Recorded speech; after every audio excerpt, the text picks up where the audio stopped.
What's going on, fam? And welcome back to Israel's Movie Reviews. And today we're going to be discussing the long-awaited, no, I'm messing, but this movie was great in its own right.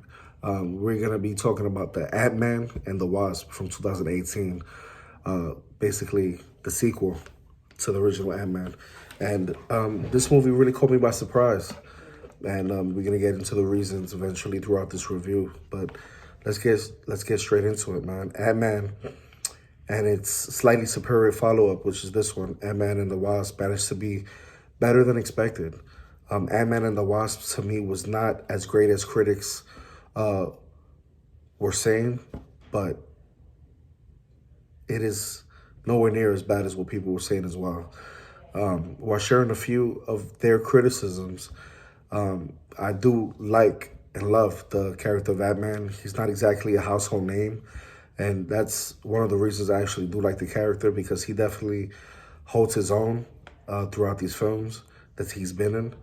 And although he's not your main or your big antagonist, he's actually really suitable in what he does. He's necessary. And sometimes he gets tossed aside in favor of other superheroes like Spider-Man and Captain America, of those sorts, right? That had longer longevity, perhaps, in the comic book world, and perhaps have more compelling origins and stories. Hence why they're adopted more, right? This is why this is the first time you see Ant-Man on the screen.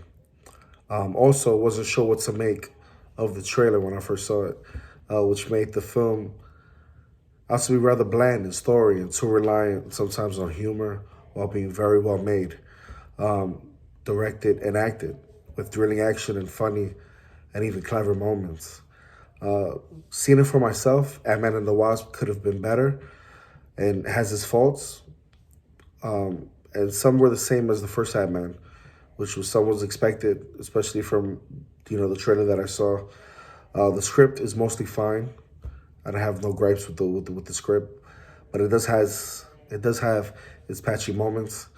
Namely the wordy and sometimes overcomplicated jargon and inconsistent humor as we get throughout the film. While the humor mostly works wonders, especially Michael Peña in this, there are a few instances where it's not as funny because of it's not well placed at that certain time, such as in emotional scenes that are actually quite poignant and heartwarming to the film, more so generally with Ant-Man, than interrupted by a joke that is not only forced, but it's unfunny, but also not belonging to the scene, though more sporadically, thankfully, than before. In this one, the family scenes, to me, were like a mixed bag. Sometimes they're sweet, they're touching, they could be emotional, and then something happens where the chemistry falls flat sometimes, even though the chemistry in this movie is more believable, while other times it just falls flat and a bit predictable, contributing towards a few rare dull stretches in the film that generally is appropriately lighter in tone and even fast-paced. Like many people here that saw this film, they also found the villains underwhelming, which I mentioned for part one.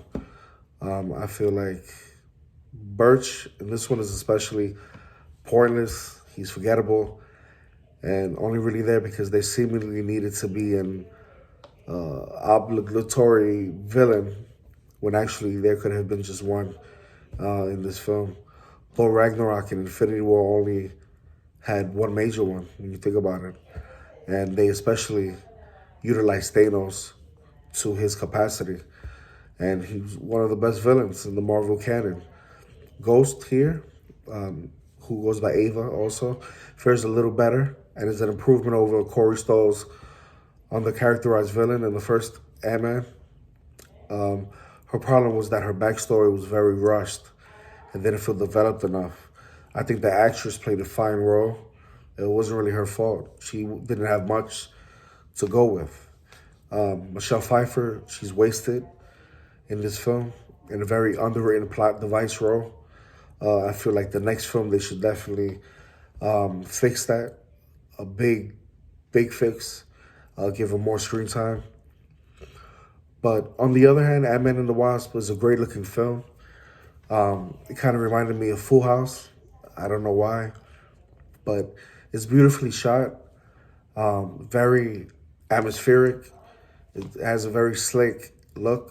The special effects were amazing. They're clever. They're usually high quality. You know, Marvel and their standards are very high. The music avoids being overbearing, one note, too quirky or too bombastic, fitting well with the tone, the mood, and the pace. Just like the first film, the direction is more competent, keeping the story going at a solid pace and telling of its interesting plots throughout the film in a very timely manner. Though maybe a little more flavor may have been welcomed, but I'm not saying that the movie was dry in any way, but it lacked something. Just don't know what it was. While the action is not much as most of the Marvel movies in the franchise, it is fun, it's thrilling, it's nicely choreographed, and totally shot and edited, especially towards the end. The stuff with sizes was clever visually. I like when he gets really small and he gets really tall. I like the way that when he gets really tall, he gets tired really fast. The film is better than a lot of the sequels in this franchise. It's very consistent in its continuity. There is some very smart and hugely entertaining scripting and dialogue here. I love the way they utilize Michael Peña's character.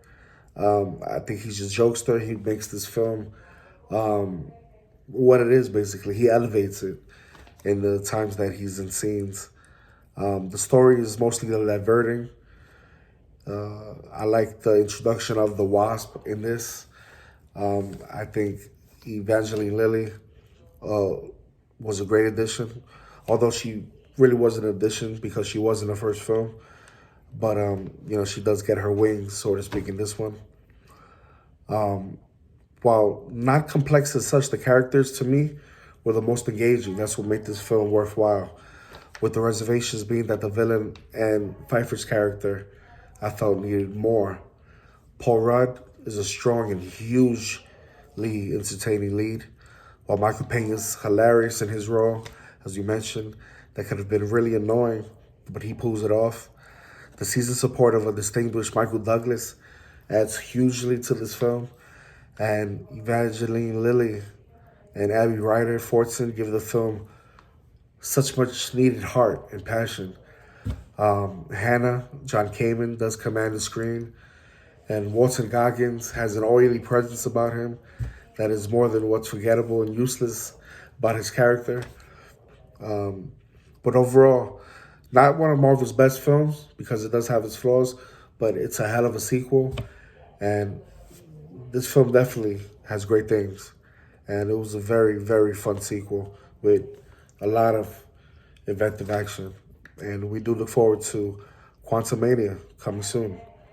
So I give this movie a 7.5 out of 10. And if you liked this review, hit that like button, share this video, hit that notification bell, and look forward to hearing you on the next one. Peace.